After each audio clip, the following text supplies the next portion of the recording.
So yan guys, nagluto po tayo ng bangus.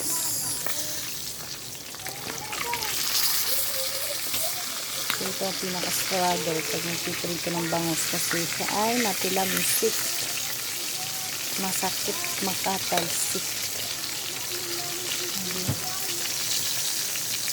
So yun, ito po ang ulam namin ngayong gabi. May naluto na po ako ito. So yan, ito na po yung naprito ko. Tapos nakagawa na rin po ako ng sausawan. Ayan, ang sili namumula. So yan ang combination. Itong bangus na may ay na sausaw sa toyong may silit kalamansi.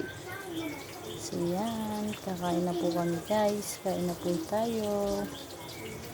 Thank you for watching. Bye bye.